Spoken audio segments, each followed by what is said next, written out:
In 1891, in the black cold waters off the Falkland Islands, a whaling boat was attacked by a giant sperm whale. One of the sailors went missing. A day later, or a few days, depending on who you ask, the whale was captured and its stomach cut open. Here's a report from one of the sailors on deck. Out came a boot on a trousered leg, and there was James Bartley.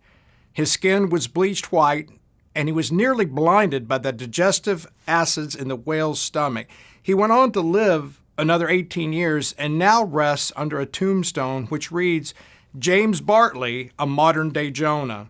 Well, whatever you might think of this fascinating story, it certainly sticks in your mind.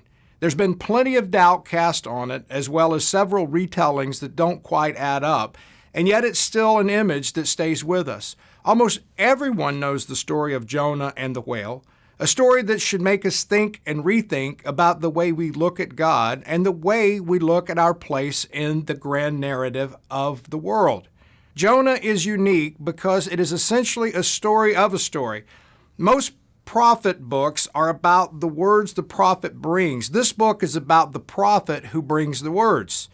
The wider context is important. Jonah was sent to Nineveh to tell them to repent. Nineveh was a sworn enemy of Israel.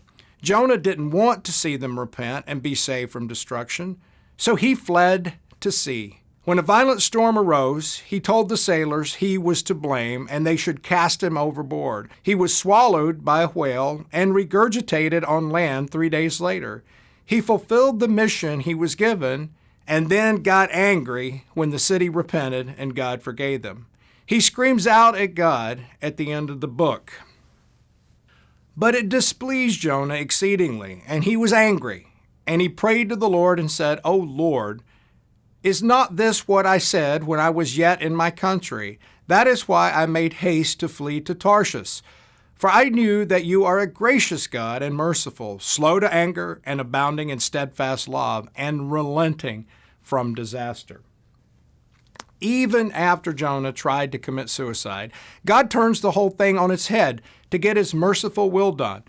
The underlying message here is that God will use anything, even a lost whale with indigestion, to bring us and others through us to himself. That's good news. Have you ever been swallowed up, spat back on the sand with your skin bleached white and your eyes nearly blinded? God can use every one of our belly of the whale circumstances, addiction, challenging relationships, sickness, to meet us again and again. He can use anything to fulfill the purpose he has in you.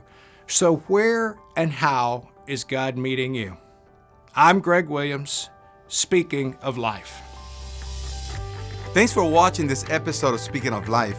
We hope you enjoyed it. We'd love to connect with you. Here are a couple of ways. Subscribe to our newsletter, GCI Update, and like us on Facebook. And if you'd like more resources from GCI, check out our website. Thanks again for watching. See you next week.